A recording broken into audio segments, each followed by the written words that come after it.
حضرت علی رضی الله عنه څومره لوی سړی دی. یو سړی د بار نه راغی دی نه پیژن چې دا څوک دی. نو تپوس یې ته چې ته څوک یې؟ من انت؟ حضرت علی صاحب ته ته څوک یې؟ پکار دا و چې ورته وی چې زه د نبي علیه السلام زوم یم.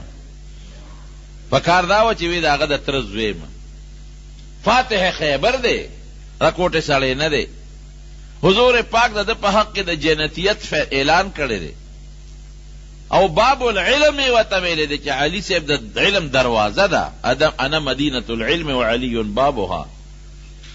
او د حضور دی ونه وی چې د حضرت حسن او حسین پلار یم، دی ونه وی چې د بیبي فاطمې خاوند یم. وی ته څوک یې؟ من انت؟ ته څوک یې؟ او ته څه وی؟ ما انا الا رجل من المسلمین. وی زه یو نو بل څه نه یم، د مسلمانانو کې یو سړی یم، بس یو عام مسلمان یم. عاجزي الله ته خوښه ده، په عاجزۍ الله خوشحالېږي، په کبر الله خفه کېږي. لا تمشي في الارض مرحا انك لن تخرق الارض ولن تبلغ الجبال طولا. وی چې په لاره ځې نو خپې د کبرجنو په شانتې موړه، کبر باندې مګر څه به وکړي؟ نه دا ځمکه شلولی شي چې پې وردن نه شي، د خدای ځمکه نه شي شلولی، او نه دا سر اوچتولی شي د اسمان ته ورسئ. حضرت لقمان چې خپل بچي ته نصیحت کوي نو یو نصیحت ورته دا کوي چې بچې ګورې په ځمکه به د کبر تلل نه کې، په اسانه او په نرمه طریقه په دې ځمکه ګرځه، لویي به ځان کې نه پیدا کې، عاجزي په ځان کې پیدا کې. نو په عاجزۍ الله خوشحالېږي. څومره چې الله انسان کمال ته رسوي، ګورې په عاجزۍ رسوي، په کبر کمال ته نشي رسېدی. زمونږ د دارالعلوم دیوبند چې کوم بانی مبانی دی او د ټولو استاذ دی مشر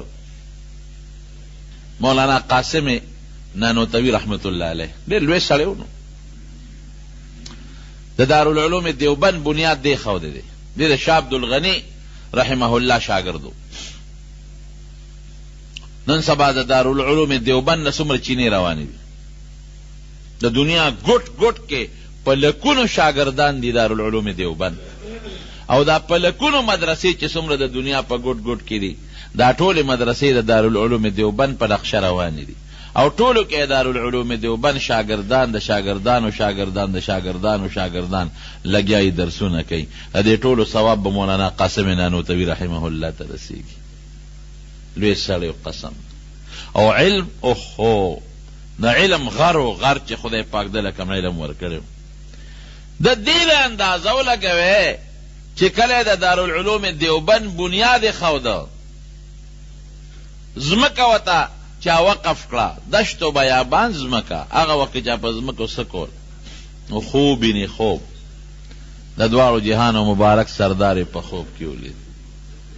قاسم ولې په سوچ او په فکر کې پروت دی؟ وی حضرت د مدرسې بنیاد اکدم او په دې سوچ کې پروت یم چې دا آبادي څنګه وکم، د طالبانو د رهایش د اوسېدو کوټې کم ځای جوړې کم، لنګر کم ځای جوړ کم طالبانو له، او دارالحدیث چې ستاسو د احادیثو درس پکې کېږي هغه په کم ځای کې جوړ کم، او جومات په کم ځای کې جوړ کم چې مونځ پکې کېږي. حضرت په دې سوچ کې پروت یم، په دې فکر کې. د دواړو جهانو مبارک سردار ورته فرمایي وی راځه چې زه درته نقشه واچوم، په دې نقشه دارالعلوم جوړ کا. اوس دی خوب ویني نو نبی علیہ السلام ته مخکې شو، مولانا قاسم نانوتوي رحمه الله ورپسې شو. حضور پاک سره خپله کونټۍ د چوکه مبارکه او په هغې ورته کرښې راښکې، دلته به دیوال وی، دلته به دیوال وی، او د دې کرښو دننه به دارالحدیث جوړ کړي چې کوم دی احادیث لولېږي، او د دې کرښو دننه به جومات جوړ کړي، او د دې لاندې به لنګر دی او دلته طالبانو د کوټو دی. مکمل نقشه ورته نبی کریم صلی الله علیه وسلم واچوله په خوب کې، کرښې راښکې. او لا عجیبه ناشنا دا ده چې وی نبی علیه السلام خپې بلې خپې روان او زه ورپسې روان. دی راپاسېد د خوب نه، چې راپاسېد اوس په دې سوچ کې دی چې ما ته خو نبی علیه السلام نقشه واچوله، خوب خو بندوي نه نو، ولېږه دې ځای ته ورځم چې دا نقشه رانه هېره نه شي، چې هغې راته څنګه فرمایلي چې اقسې دیوالونه ووام، چې هغه ځای ته ورغې د حضور پاک د هغه کونټۍ مبارکې کرښې هم پرتې وې او د هغې د خپو د قدمونو نشانونه هم پراته وو. دومره لوی سړی. زه کله ویم چې د کمې مدرسې بنیاد د دواړو جهانو سردار کیږي هغې نه به خیر نه خورېږي. د کمو طالبانو د کمرو بنیاد چې نبی کریم صلی الله علیه وسلم کیږي هغې نه به خیر نه خورېږي. دارالعلوم دیوبند د هغې نه خدای ډېر لوی خیر خور کړی، انتهایی لوی. په مدینه منوره کې یو لوی عالم عربي و، نو خلق ور سره ډېر ناست و. ما یو دوه شاګردانو هغې نه مې تپوس وکړه دا څوک دی؟ وایي دا زمونږ استاد دی، او سپین ګیرې، غټه سپینه ګیرې او ښکلې مزېداره. نو زه ور نږدې شوم، یاره زه ور نږدې کېږم چې د حدیثو اجازت ترې وغواړم. ستاسو استاد دی او سپین ګیرې دی او ډېر لوی سړی دی، زه به ور نږدې شم چې زه د ده نه د حدیثو اجازت وغواړم. نو چې زه ور سره کېناستم ما ته معلومات اخیستل. مې حضرت تاسو احادیث چا نه ویلي؟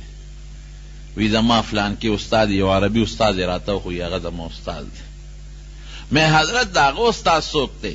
وی هغه ستاسو په انډیا کې د شیخ الهند مولانا محمود الحسن رحمه الله شاګرد. بس ما غږ بیا ونه کړ. مې سند دی زمونږ دیوبند ته رسېدلی. مې شکر دا سند زمونږ شته. زمونږ استاد مولانا عبدالحق صاحب دی رحمه الله د دارالعلوم حقانی شیخ الحدیث او بانی، او د هغه استاد مولانا حسین احمد مدني صاحب او د هغه استاد شیخ الهند صاحب دی. ما یې ګوره عربو کې لوی شیوخ دا د دارالعلوم دیوبند شاګردان دي، په افغانستان کې، پاکستان کې، بنگلادیش کې، او دارنګې دا نور ملکونه چې څومره دي، برما ده او که دا نور علاقې دي، دا ټولو کې اکثریت د دارالعلوم دیوبند بچي دي. نن په دنیا کې ګوره څومره د دین کار چې کېږي. دا تبلیغي حضرات مولانا الیاس صاحب رحمت الله علیه الله ته څونه کار واغشت، د هغه استاد شیخ الهند صاحب او د شیخ الهند صاحب استاد مولانا قاسم نانوتوي رحمت الله علیه. نو دومره لوی سړی دی، عجزي څونه ده، عجزۍ ته یې ګوره. یو ځل یو په هندستان کې یو کلی شاهجهانپور بیا ورته وي، هغې کې به کال په کال د دې غیر مذهب او د مسلمانانو په منځ کې باسونه کېدل. هندوان به م راغونډ شو، سیکان به مو، مسلمانان به مو، انګریزان به مو. نو د هغې علاقې خلکو مشوره وکړه چې دې ځل لمونږ د باس له او د تقریر له او د مناظرې له څوک راغواړو. ټولو په دې فیصله وکړه چې مولانا قاسم نانوتوي رحمت الله علیه راغواړو.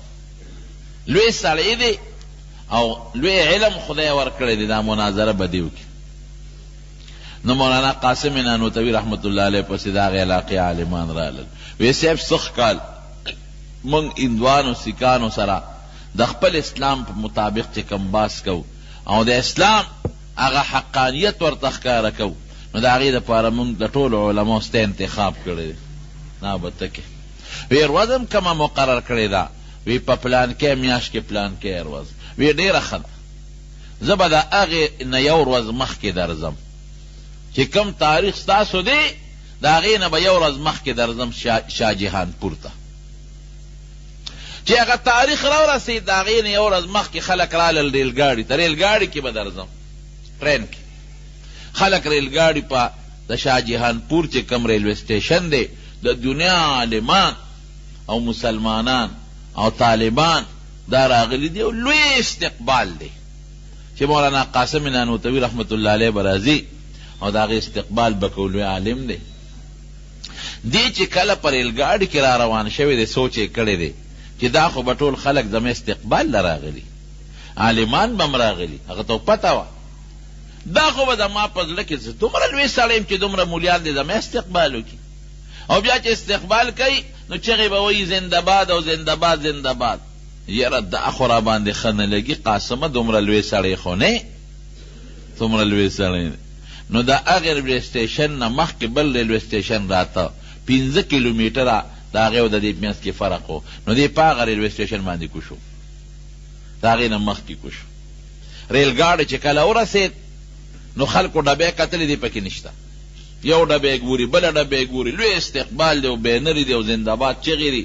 چې ویې کتل دي پکې نشته. الکه حضرت رانغی پریشان دي چې دا خود نه ټیلیفون شته، هغه زمانه خو د ټیلیفونونو نه وه، او نو اوس مونږ تلی شو چې هغه پسې طلب وکړو چې حضرت تا خو مونږ سره وعده کړې و او سالم ستا د مناظرې نمبر یې ښه دی او دا که ته راونه رسېدې خو د هندوان او سیکانو دا ټول خلک به راپورې خاندي چې مولام پټ شو. مولانا قاسم صاحب چې په هغه بل ریلوې سټیشن کو شوی دی نو پیاده را روان شوی دی چې دا خلک ستړي شي او دوی خپلو کورونو ته لاړ شي، نو چې کم مولا صاحب زه غوښتم نو زه به لاړ شم د هغه کور ته بیټک ته به ور داخل شم چې نه ما ته څوک د زنده‌باد چغه ووایي، نه زما څوک استقبال وکړي چې زما په زړه کې هغه لویي پیدا نه کړي، دومره لوی سړی خو نه یم چې دا دنیا خلک دې زما استقبال کوي. نو لاره کې یو خوړ په خوړ پیاده مزل را روان دی غریب، خوړ کې چې راځي نه خوړ کې اوبه ډېرې وې، نو د پنسي اوچتې کړې وې خو بیا هم دا پرتوک ته لون شو، کمیس یې اوچت که او پرتوک ته لون شو، نو د خوړ نه چې کله پورې وته نو اوس په دې سوچ کې دی چې دا پرتوک خو د مالان دی، د خټم شو لوندم شو، دا به انزل غواړي او دا به اوچولم غواړي، نو که دا خو انزل خو آسان دي، زه اوبو کې به یې غوپکم، خو که دا زه اوچولو ته انتظار کوم نو دا خو بیا زما باندې شپه راځي او خلک مې هلته په تمه دی، هغوی به هم پریشانوي. نو دا چلی وکړه چې لنګ یې وواو او هغه خپل پرتوګ یې راواغېسته چې کوم لوند و د خټو شوی هغه یې ووینځه او کونټه یې ورسره وه چې زه په لاره به دا پرتوګ په دې کونټه کې ورکمه او په دې اوږه د پاسه به اوچت ونیسم نو هوا به یې وی او نور به پرې لګي نو په دې به وچي. الله اکبر، فقیرانه شان دی. سړی کم سړی دی؟ د شیوخو د مفسرینو د محدثینو استاد، هغه سړی چې حضور پاک ورته نقشه اچوي، د علم لوی غر او لکه د ملنګانو غوندې هغه خپل پرتوګې په کونټه کې ورکه او کونټه یې په اوږه نیولې ده او نور ته یې نیولې ده او لنګ یې والې دی او غریب روان دی. خلک عالمان راغلي دي په ټیشن کې وګرځېدل پیدا یې نه کړه، اوټلو کې ورپسې ګورې هسې نه اوټ چېته مخکې راغلي بل ګاډي کې په اوټلو کې نشته. مولانا قاسم نانوتوي رحمت الله علیه چې څنګه راغی نو ستړی و، یاره چې اوس ورځمه دا خلک به لا پوره نی خوارو خامخا به لارو کې ولاړي، راشي یو هوټل ته لاړ شه نو هغې کې به یو ګنټه به په یو کمره کې لږ ارام وکړي نو بیا به لاړ شه. نو چې هوټل ته څنګه ورغی هوټل والا دې تپوس کو نوم دې څه دی؟ نو د خپل زوړ نوم خورشید حسن و، دا نوم یې بیا ځان ته بدل کړی، زوړ نوم یې خورشید حسن. نو هغه ته هغې ته یې وایي زما خورشید حسن نوم دی او لږ ساعت دپاره یو کمره راله راکړې، په کمره کې یو بوټی خوب کوم ارام دا جامې به مې موچي شي. نو هغې کې سم لاست مولیان ورپسې ګرځي، خلک خو خواره شو لاړل خپلو کورونو ته، خو چې کم مولیان دي هغې ګرځي ودرېږه د بسونو اډې ته لاړ شو چې ته بس کې نه راغلی هلته هم نشته، یاره یو هوټل دی دې غاړه کې ودرېږي هغې کې ګورو چې ته هغې ته نه ننوتې، چې هوټل ته ورل تپوس به هوټل کې کاو چې د مولانا قاسم نوم سړی خو څوک نشته هغې نه، چې هوټل ته ورل هغه رجسټر یې کته یو نوم پکې راووت خورشید حسن. وی دا څوک دی؟ وی دا دې کمره کې یو بوډا سپین ږیری راغلی دی او په دې کمره کې دی. وی شکل یې څنګه دی؟ وی نرۍ غوندې شکل یې د خامتا جامې لاندې لنګ والی دی او مولا غوندې معلومیږي، خو هندوانو. وی ودرېږئ ممکن ده چې همدا وی چې دروازې وټکوله مولانا قاسم صاحب پکې حضرت مونږ خو ستا لوی استقبال دپاره ولاړو په ټرین کې په ریلوې سټیشن کې او په علاقې ټول علما او عوام الناس او د هندوانو سیکانو سره مقابله و، نو مونږ خپل شان ننښاو چې دا به لوی شان کې تا مونږ بوزو، دا تاسو څنګه راغلی؟ وی دقې خبرې نه مې ځان پټ کړی ځکه هوټل کې کمره کې دی رہی. قاسم دومره لوی سړی نه دی چې تاسو د په لویه مجمع کې د هغه د زنده‌باد چغې ووهئ. قاسم دومره لوی سړی نه دی چې دومره لوی علما د هغې استقبال ته په لارو کوڅو کې ولاړ